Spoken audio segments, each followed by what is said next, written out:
Okay, today we continue with our class Shabbos Kitchen. Today is class number 16. We start with Sefer Shmiras. Okay, so today's topic, the conceivable. It is, the inconceivable. I apologize, the inconceivable.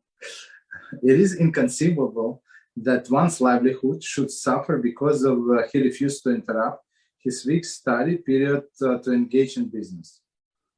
Right? So one more time. It is inconceivable that one's livelihood should suffer because he refuses to interrupt his week study period to engage in business. Can it be that HaShem would subtract from the amount of substance that has been decreed for an individual for Rosh Hashanah because that person faithfully adheres to the schedule of the Torah study? That's a good question, right? So people say, I don't have time to learn, and this and that.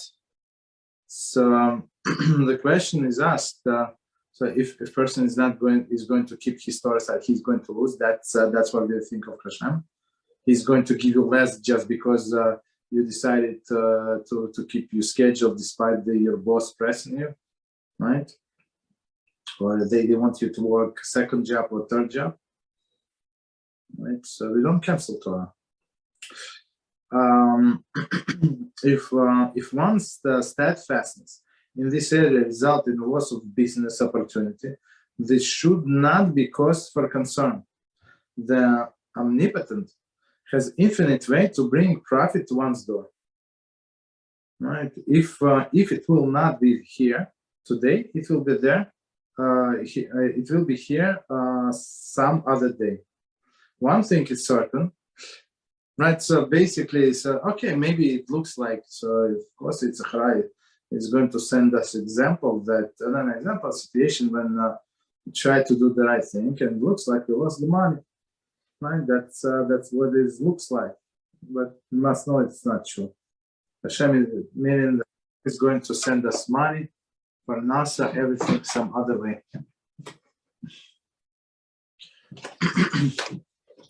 Okay. So continue.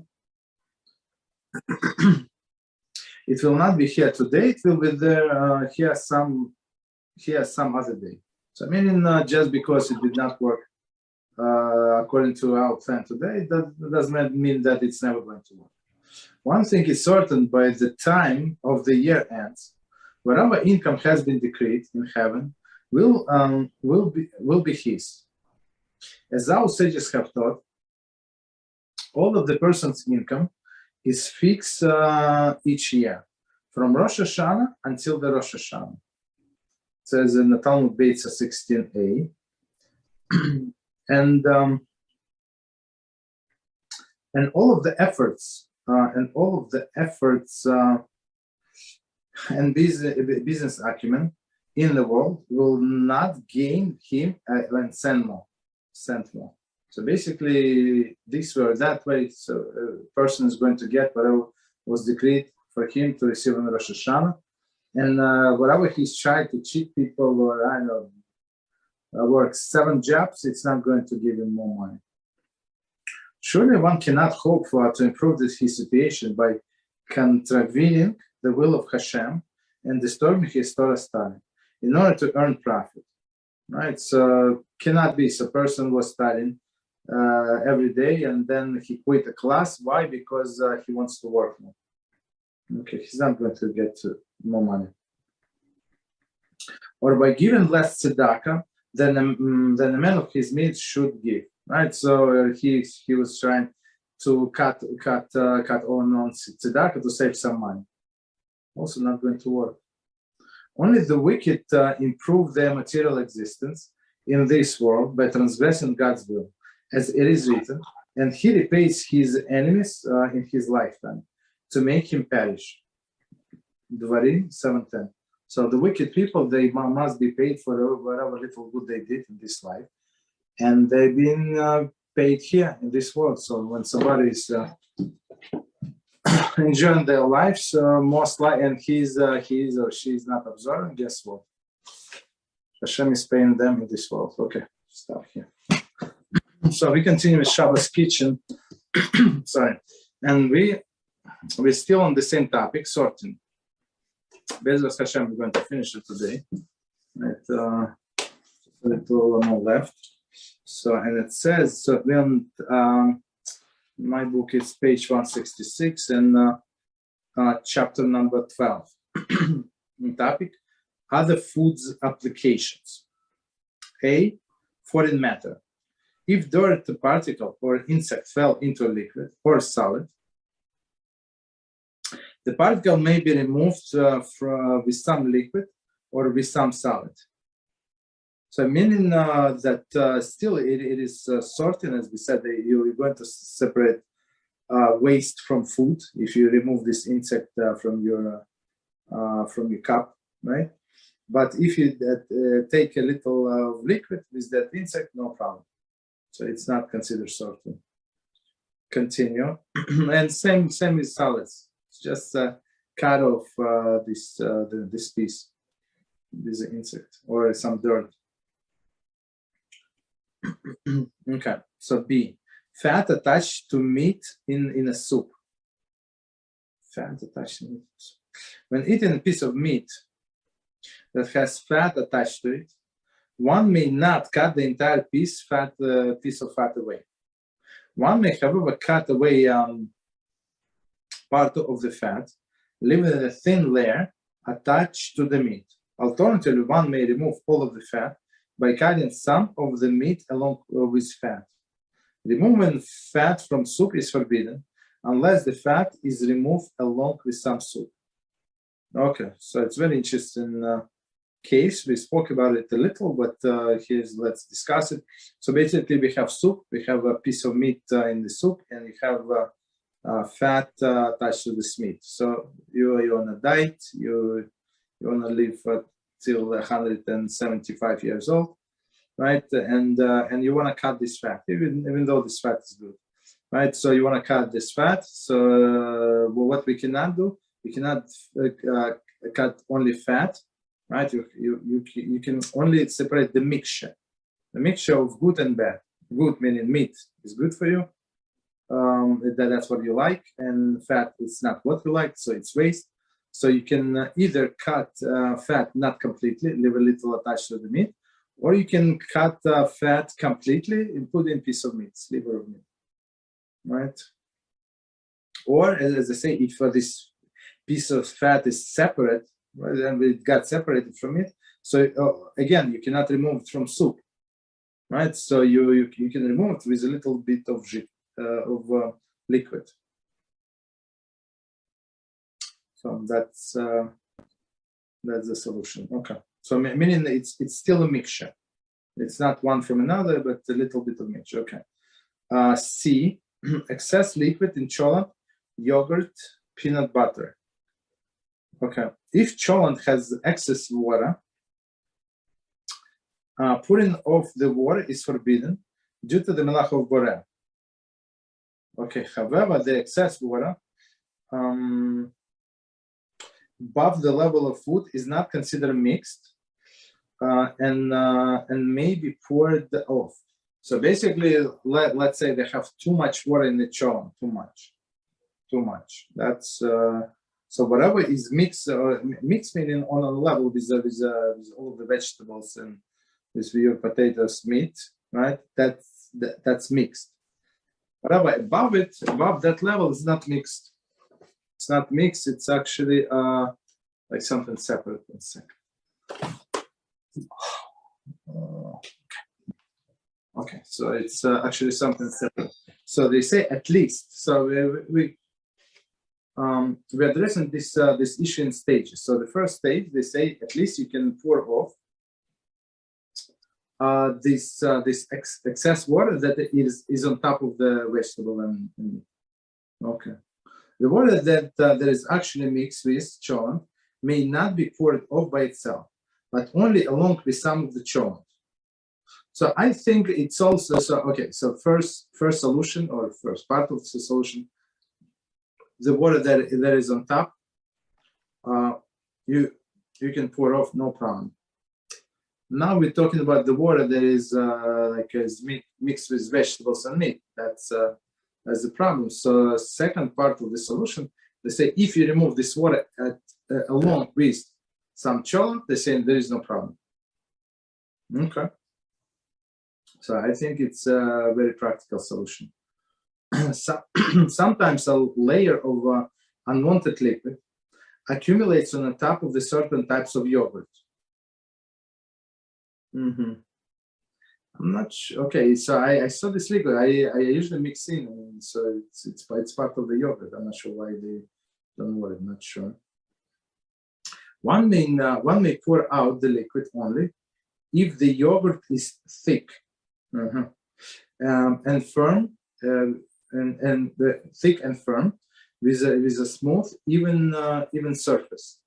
So a smooth, even surface, firm. All of these description words were added here. Why? Because to say that they're two separate entities. So water, no, not water. It's not water. The liquid. I think it's like a wave or something. Is on top is one entity, and this solid, smooth, and yogurt is a separate entity. So basically, they're trying to say they're not mixed. In this case, the liquid is not mixed exactly with the yogurt, and rules of Barer do not apply. So one meaning, what does it mean? Like one on the bottom, one on top. They're not mixed. Okay. Otherwise, it is forbidden to pour out the unwanted liquid. For example, if it's not that solid, like it's more liquidish yogurt, well, whatever it's called, there is a special name when it's there is more liquid in the yogurt. I don't remember. Unwanted liquid, and one must remove the liquid together with some yogurt. So in this case, when it's very liquidish, so you just remove this extra stuff. I'm not sure why would people want to do it, but okay, that's a different story. I think, like from my experience, you just mixed in whatever this extra liquid, and then it's fine. You don't even notice. Okay. But for our practical application, so that's good example. The same halacha applies to oil that is separate from the peanut butter. Okay, that's very interesting. So oil from peanut butter, it's very like it's a lot of fat in there. Okay. D, oil in tuna and sardines. Oil or water found in sardines. Oh no, I'm sorry. On the surface of tuna or sardines may be poured off, since it is not considered mixed with a food item. However, although tuna is generally solid, it does not contain several flakes. Okay, and the liquid present there among these flakes is considered mixed with the tuna. Okay, we're going to explain. One may not pour off that remaining liquid. Instead, he should remove the tuna from the can and squeeze it out the unwanted remaining liquid by hand or with a fork. See the page 135. So let's try to understand this 1 second. This tuna business. Okay. So on one hand, this tuna and sardines, they're solid. They're not mixed with oil. So whatever is on top, right, surrounded, there is no problem to pour off. What is the problem? If this tuna, let's say it's even though it's like in solid pieces, but between the solid pieces, as they call it, flakes, there is some oil got stuck. So this oil, it is considered halachically being mixed with tuna, and we cannot separate this oil from the tuna. So let's see. Okay, so let's see one more time the solution, and we're going to explain. One may not pour off the remaining liquid. So remaining liquid meaning that it got stuck between the flakes, right? Instead, he should remove the tuna from the can and squeeze out the unwanted remaining liquid by hand. or with a fork. I guess fork is more is a better solution. Or I would say even if you don't squeeze, you just tilt the plate where your tuna is and hold the remaining with a fork. I think it's also, of course, it's not going to remove all of the extra oil, but at least some more. Not some. I think even most of it. Okay, so continue. Meat bones. One should not pick out bones which are considered waste from meat, but must take the meat from the bones. This may be done even with a fork or a knife. However, it is permitted to remove the bone if some meat remains attached and is removed along with the bone. Okay, so it's very, very common application, I would say. This have this chicken, that piece of chicken.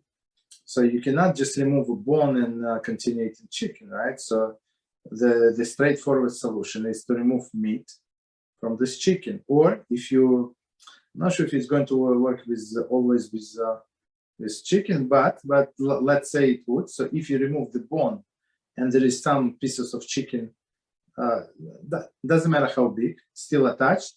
So that would be permissible. Okay. Continue. Bone then that contain edible marrow are considered food if one eats marrow. So that's also a very interesting thing. They say marrow is very good for people who eat it, but for them it's still food, even though it's bare bone. We're talking about, I guess, chicken bones, right? And you have marrow inside. So if you're going to eat this marrow, there is no problem. It's even empty bone, like not empty, like bone without meat is not wasteful. Still the food. Okay, but for people who do not eat bone marrow, it's for them it's waste. This is permitted even when one's maid's intention is to remove the bone and not eat marrow. It's very interesting. So they give us here big leniency. Even you usually you eat marrow. Today you're not a big fan of it. You have enough meat without marrow. So, but anyway, it is allowed for you to remove this bone, even though you have no intention to eat marrow. So basically, my understanding, there is no explanation, but my understanding of this, because maybe you change your mind and you're going to it. Maybe you said that's enough meat. I don't need the bone marrow, and then you just change your mind. You set it out the table for another 3.5 hours, and you decided to eat bone marrow. Similarly, bone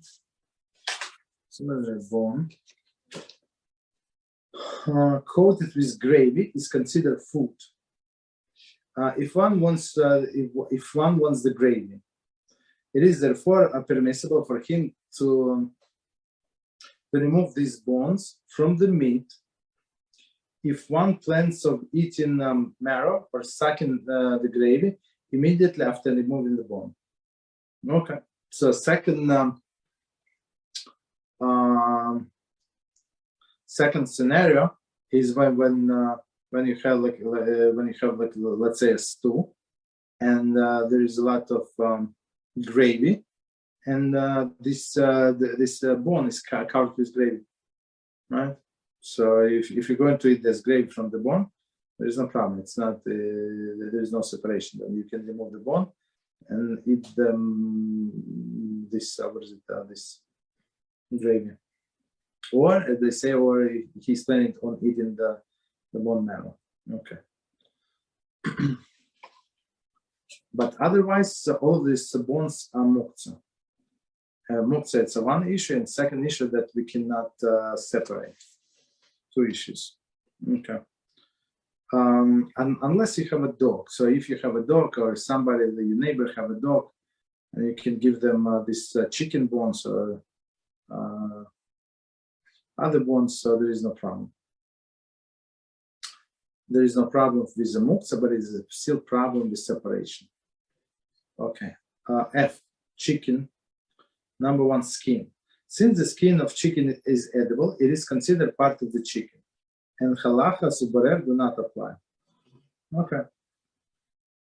So, all right, so very interesting. Number 2, different types. Boiled roasted chicken are considered 2 different types of food. Likewise, cooked and baked chicken are considered 2 different types of food. So meaning, as we were discussing before, if we said different kinds of even of the same species is going to be mixture, right? The example that we gave before was different kind of apples. Actually, it was halachos or bracha, sorry. It was different class, right? So we said that there's sour apples and sweet apples and juicy apple, not so juicy apples. So those, if they're in one bowl or something, so they are mixed, right? But here we said same concept as a chicken, the way it was prepared, right? Cooked. It was boiled or roasted, 2 different kinds.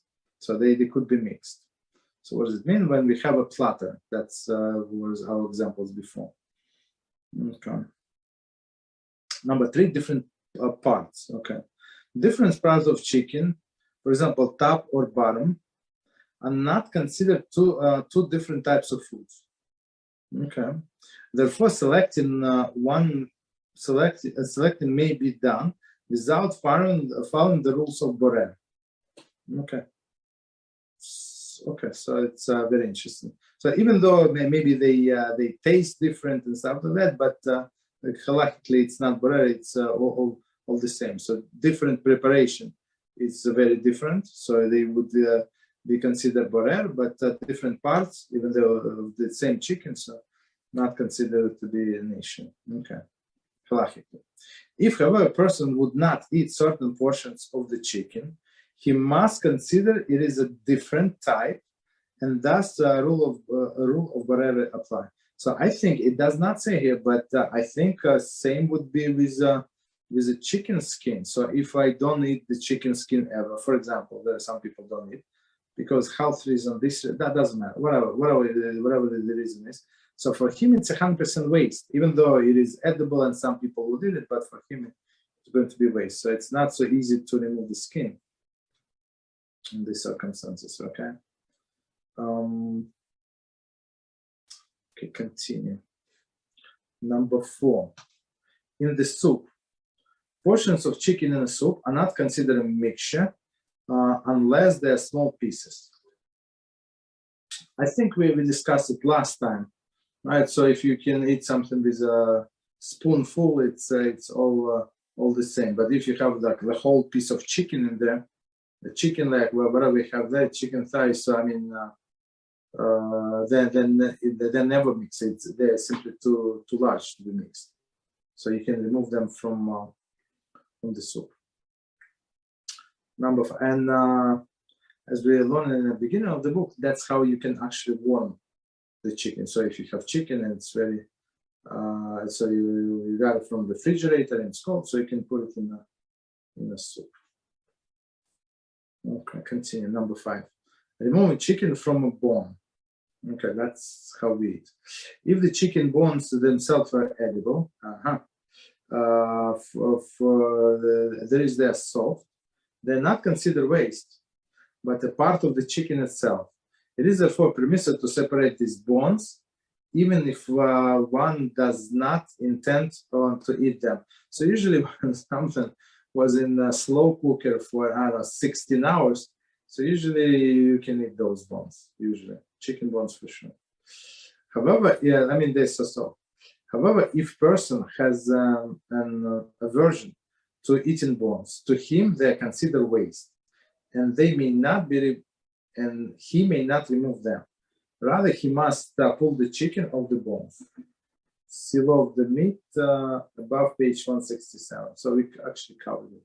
So again, so I think it's exactly the same principle with the skin.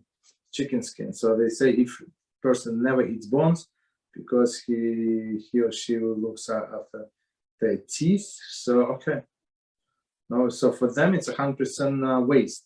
So 100% mix, and they would not be allowed to pull the bone out of the chicken. So the proper way, again, just remove chicken from the bone. That's it. Okay. The next section G. So before that was chicken, F chicken, and now G fish. Okay, so fish also it's a big deal. That's why we prefer to eat fish without bones. That's idea. So you do fillet, you buy gefilte fish, you make yourself gefilte fish. You make you buy herring or you buy flounder fillet, or salmon fillet. That's it, and you don't have these issues. Okay, or whitings also. No problem. Okay. Bones. Okay, fish bones that are inedible, and has and are not coated with any edible residue, may not be simply removed from the fish. So edible, I'm not sure what kind of edible, like they have to be like huge. I don't know. Okay, huge. They have some substance inside. I'm not sure how they would be edible, or simply too soft. Sometimes I know. So I give you example. Sometimes in a canned fish, there are bones, but like in salmon, right? In a canned salmon, so there are bones inside, but they're so soft that you can chew them. Okay, so I think that's what they mean by edible. That's what I think. Continue. One should attempt to pull away fish. So if the bones are not edible, so one should attempt to pull the fish away from the bones or remove the bones along with the bits of fish. Okay, so I'm not sure how this is possible. It's not probably how is it practical to remove bones with a piece of fish. Usually the bones, they're not attached. Usually you pull the bone and you have a bone in your hand, not pieces of fish. Since this is often difficult, okay, here we go. It is advisable to take a bite of fish and pull the bones out of one's mouth. I mean, maybe if you eat it, if you eat by yourself, maybe there is no problem. But when you eat with other people, it's not such a pleasant scenery to see somebody like pulling bones out of his mouth or her mouth. So I'm not sure how practical it is. One who are afraid of swallowing the bones away, bones may take forkful of fish in his hand and pick out the bones moment before putting the fish into his mouth. So again, I mean, it's if that's what person wants to eat, that's okay, no problem. And he or she is afraid of these bones, right? Of course, because they're dangerous. These bones are very dangerous, right? So take some meat, fish meat in your fork and pull these bones right before you put it into your mouth. So you cannot do it in advance, only from the fork, because that's when you're ready to eat. Okay, continue. If the bones have some flavor or coated with a sauce, I guess maybe there's a dish they do whitening with vegetables, with carrots and other things. Tomatoes, I guess. I don't know. Yeah, I guess tomatoes. And it's a lot of sauce in there. So maybe that would be example, because all of the bones would be covered with the sauce. So one more time, if the bones have some flavor or are coated with a sauce, one may remove them, provided that he plans on immediately suck or chew the bone. So I mean, it's all serious. If you're going to do that, you must be able to eat it or willing to eat it. Right? In addition, as with eating meat, or that the fat has attached to it, if one removes some fish, along with bone, that is also a permissible way to remove the bones. I get the main bone, if you remove, yes, you would have some meat attached, but the smaller bones, I don't know. So it's one more time, just to emphasize, it's better if you eat fish on Shabbos, so better to eat like fillet. Okay. So now number 2, skin. Fish skin. The skin of a fish is generally not eaten. I'm not sure why, and is therefore considered waste. I'm not sure why. I think it's tasty. The salmon skin, I don't know, and maybe are removed only immediately before eating. Maybe they're talking about some different fish. Okay, so only immediately before eating. Okay, alternatively, so immediately, immediately we said even even sometime before we start eating, immediately before. Alternatively, one may remove some fish along with the skin. So that's as we understand already, that it's always allowed. See chapter 28 regarding the muktzah status of the bones. That's a separate topic, but as we said before, just to remind us, you can, if you put on a plate all of these bones, you put on a plate with some food. That doesn't matter how tiny portions of food, even some I don't know, salad dressing or some a few crumbs or whatever you have there. So it's still good. So you're allowed to move this plate even with these bones, and you can throw them into the garbage, no problem. But if it's in a clean plate, it would be an issue. Okay. So number 3, salt with carrot. A piece of carrot lying on top of the piece of fish is not considered a mixture. So you usually, if you buy, for example, this gefilte fish from a can, or if you buy frozen one, right? You buy frozen one, so usually this comes with carrots, so you have to. I don't remember. I don't think it's. Maybe it comes with carrot. I'm not sure. We don't buy that, but you used to buy, but then we stopped. Okay. So continue. But for one who I think it's very practical when you buy this frozen gefilte fish, and it's not that expensive, and everything was taken care of, and you just have to cook in the water. They give you the recipe, and that's it. You cut it and slice it, and no problem. You don't have to care about all of these bones. Okay, next section F. When feeding children and elderly. So as we said before, this is these children and elderly, they in constant danger, right? So that's why there is some leniency. When giving food to a child or elderly person who cannot be trusted to avoid eating bones or pits, and where none of the options mentioned above are feasible, for example, taking food from waste, removing waste along with some food, removing and sucking on the waste, right? The following solution may be employed. One may remove the waste product from the food, a moment before feeding a child or elderly person. If it is not possible, the bones may be removed within the time frame that is considered immediately before the eating. Page 136. Let me quickly check so we don't have any misunderstanding.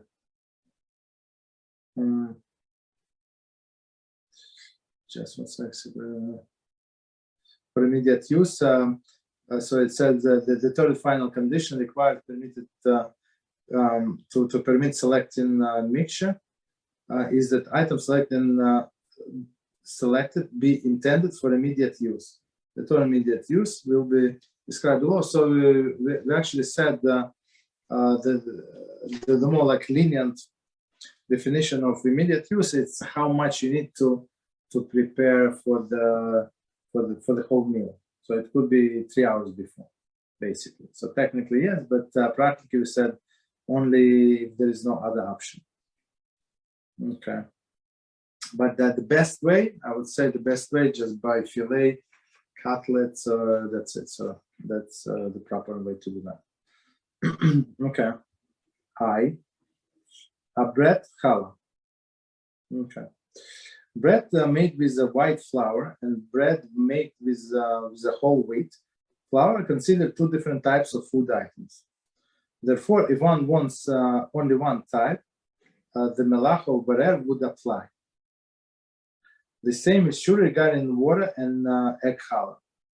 Okay, so this water challah, egg challah, wheat challah, this rye challah, all of these beautiful challahs. So they actually they consider to be mixed. I mean, I think it's not challahs like challah is like one. It's they're huge. I mean, can compare. Maybe they're talking about the dinner roll or something like smaller. Okay. So, but basically, since they're so different, they're mixed. Okay.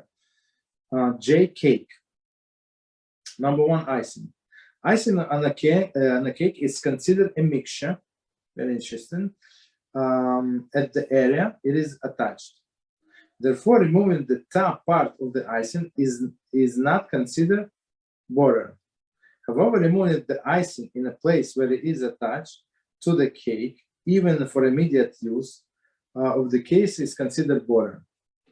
In order to avoid the prohibition of border, one must remove some cake with the icing. So you have icing on a cake, all the beautiful cream, right, on top. So, and at the point when this icing is touching the cake, right, they're mixed. Same concept as we discussed with the meat and fat, right? They're considered to be mixed. Okay, so you can take some icing from the top, but don't do it like completely. Don't remove it completely. So it would be some, at least the thinnest layer possible to be mixed with the cake itself, or opposite, right? You remove icing completely with some of the cake also. Same concept everywhere. Okay, so it was number one. Number two, large and small pieces. Large and small pieces of the same cake are not considered two types, and therefore Melacha of Barer does not apply, right? But when you have like assorted cakes, right, the different like pieces, that would be mixture for sure. So if you want to only chocolate cake or that cake, this cake, so for sure it is others would be considered waste for you. Okay. Number three, platter. A random assortment of cut pieces of cake or kugel arranged in a close proximity on a platter are considered mixture as long as they are touching each other. One may not sort out the pieces and place them in their proper places. So basically, we were talking about, as we said, as we were discussing the cutlery, the page 129, many pages ago. So we said, let's say it is in you washed it before, right? And now you want to store, you want to put it in storage, right? So what is the problem? So you want to put randomly, whatever you don't even look, and then you put in the right place. So that's since they're mixture, they're mixed in whatever place they are. So we're not allowed to do that. So same with all of these platters. They say cake or kugel. Of course, we're talking about assortment, right? Or assortment of cut pieces. So it's not the same. It's not from the same kugel and not from the same cake. We already discussed that. Even different size of the pieces, and then they're not considered to be mixed. We're talking about cakes from different variety or kugel different varieties. So and they touch each other. So you cannot. So they consider to be mixed, basically. Right. Cakes organized in a separate rows on a plate are not considered mixture. So if, however, they overlap with each other, even if they are lined up in a separate rows, they may be considered mixture. So sometimes they put like one sideways, another on top of it, so like they look very nice. But it is a problem because they're mixed in this case. Okay. So next, let's take a look at time. Hope we're going to finish it.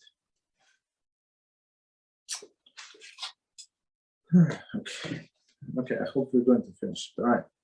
So, K, sorting leftover foods.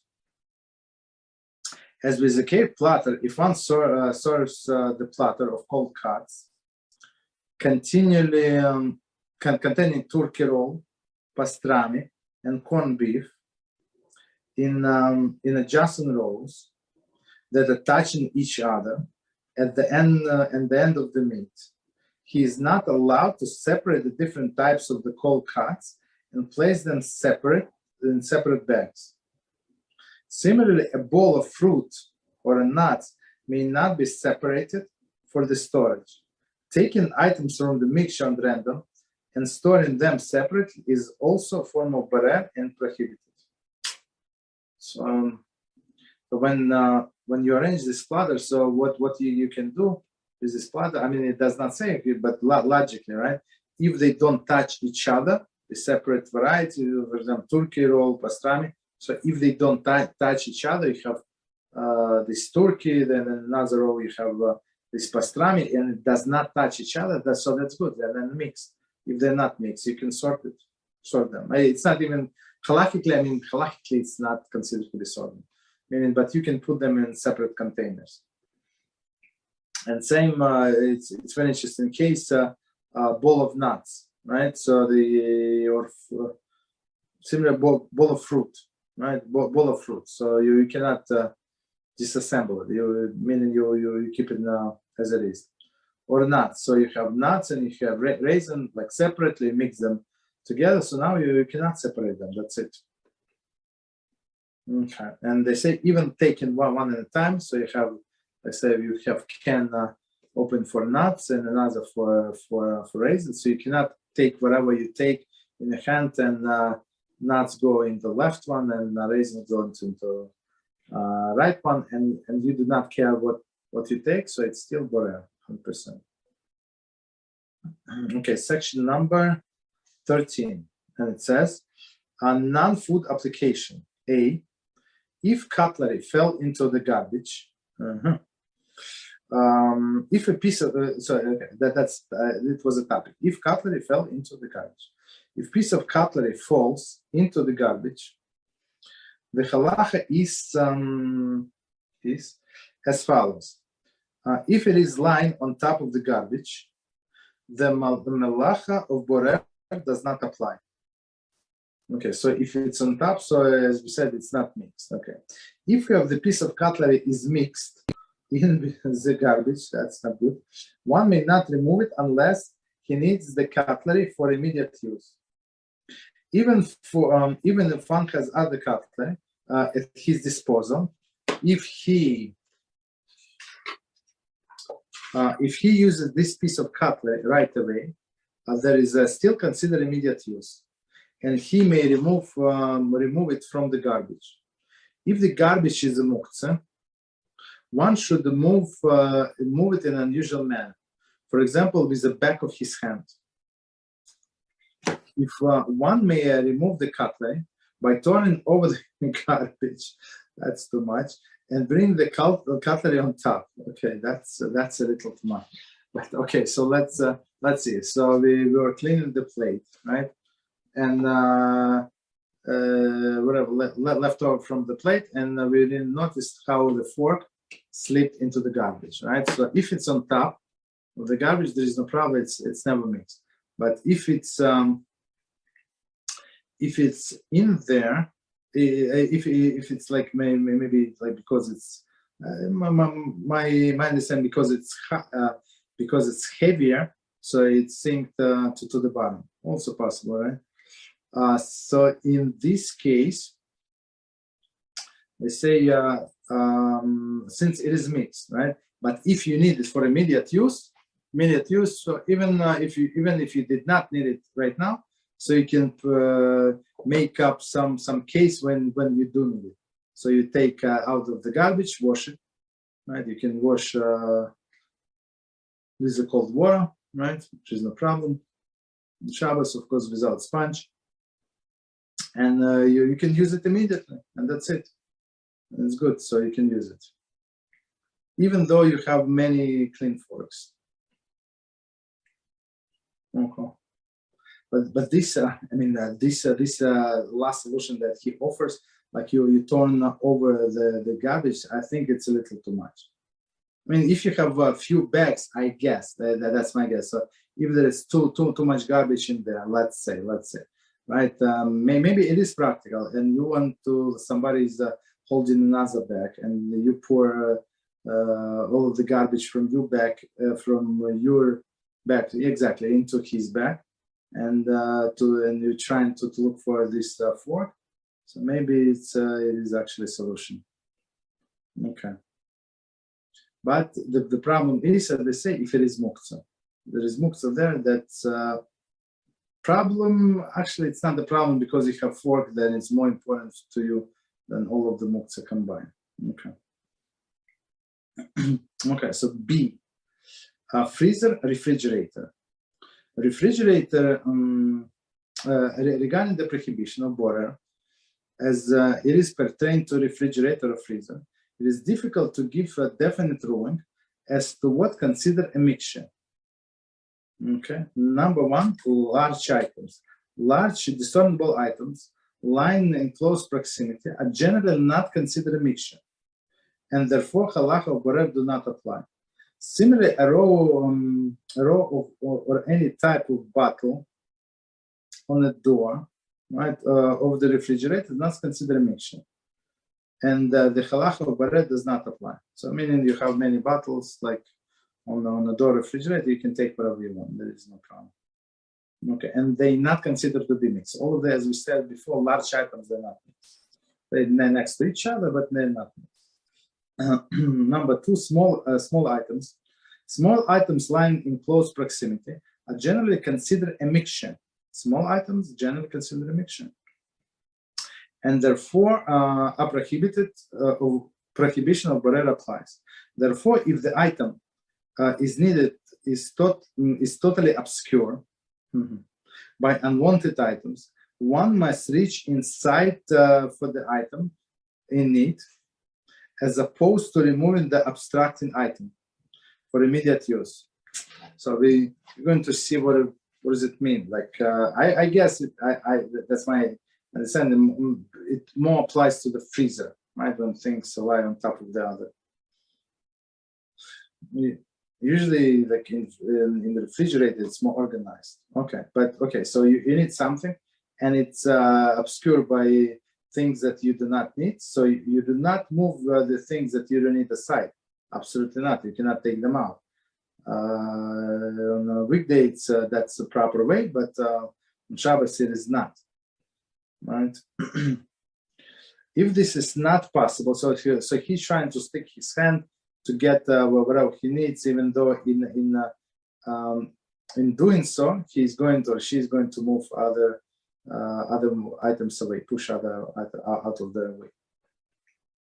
If this is not possible, he may remove the items that are blocking, since they are still considered part of the mixture. Okay. If it's not possible,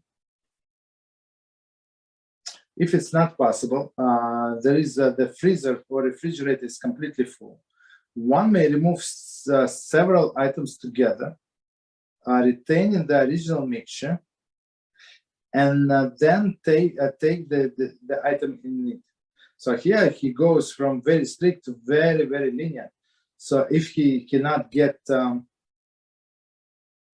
whatever he needs, but basically, the way I understand it, it's all edible items, right? So because we always say the second issue is a muktzah, so that there's no muktzah here. But in the freezer, many times you have muktzah. For example, raw meat or fish is muktzah. Okay, so the most lenient way the author is saying that you can actually remove whatever, even one or several items that are blocking, and take whatever you need and put them back, basically. Continue. If after items blocking, if the unnecessary items are muktzah, see if the items blocking the necessary muktzah, see page chapter 28. So meaning there is a problem moving muktzah. Okay, so let's see. Let's see how much time. Okay, we're going to finish this session. So section C, and it says clearing and setting the table. Number one, sorting cutlery. One may not separate clean unused cutlery from solid soiled cutlery. So for example, you give all of your guests a knife, and not everybody use the knife, right? Like sometimes we forget, or let's say we know that the kids are coming over, and then we already plan who is going to sit where. But kids, they change whatever, they sit wherever they want, let's say, and they would have knives. So if we plan for kids to sit wherever we plan, so we did not put them knives. so now here we go, right? Some knives are clean, right? Not kids do not usually know how to use knife, right? So these knives are clean. So now you're collecting cutlery from your table. So you cannot clean. You cannot collect just. If it's already in your hand, that's one thing. But if it's like next to the plate, and you collect only clean knives, there is no problem. They're never mixed. Okay, but we're talking about different situation. So one more time, sorting cutlery. One may not separate clean, unused cutlery from the soiled cutlery. Different forms of cutlery, there is fork, spoons, may not be sorted and placed in separate compartments in a drawer or dishwasher. So that's absolutely forbidden, because as we said, it's different types for sure. As above, even randomly taken items from the mixture for separate storage is prohibited. Okay, so one more time, as above, even randomly taken items from the mixture for separate storage is forbidden. Okay. Number two, sorting dishes. If dishes of a different size have been stuck together, it is forbidden to sort them and place items in their proper positions, right, in a dishwasher. Okay, so in case of the need, if we need to get something to something, we said we allow. But now we're talking about dishwasher. So, see chapter 31 regarding preparing for after Shabbos in regards to loading dishwashers. So here we're not preparing after Shabbos. We just need to put somewhere the dirty dishes. So that's must be our only intention, right? Only to store some of the dirty dishes. Okay. Next one, 3. Setting the table. Cutlery that was mixed together after evening meal may not be sorted to set the table for the morning meal until the period immediately prior to the meal. So immediately prior to the meal, as we said, whatever time is needed to prepare the meal, even 2 or 3 or 5 hours, doesn't make any difference. So then you can sort it. It is even forbidden to take the individual pieces at random and set them in their proper places. Okay, so he takes only whatever without looking. Okay, oh yeah, I got two forks and 1 knife. Okay, I'm going to set that. So that's not allowed. However, one may eliminate the mixture by scattering the cutlery over the large area so that each piece stands separately and borer no longer applies. So I mean, I'm not sure where he or she should throw this cutlery. I don't know. Maybe on a couch or something. I don't know. To avoid the situation, it is advisable that after being washed, the cutlery is dried, one or two pieces at a time, and each piece is stored immediately for a proper place. That's he said it's straightforward way. So usually the proper way, if you live in, if you have money, of course, it's proper to have enough cutlery that can last for like extra. I would say whatever extra is extra. Okay. This is permitted, of course. If you don't have, you don't have. But if you have any means, you must have more than enough. Don't wash the dishes. This is permitted because at the time the one or two pieces are removed from the assortment of cutlery, they are being removed for the purpose of drying. That's it, right? So that would be allowed. Once they are already separated, it is permitted to put them in proper place. So they were wet, you want to dry them. After you dry them, you can do whatever they want with them. When setting the plates, one may remove soup bowls that are stuck on top of the dinner plates, even though the dinner plates will not be used immediately, since the soup bowls are usable. So basically,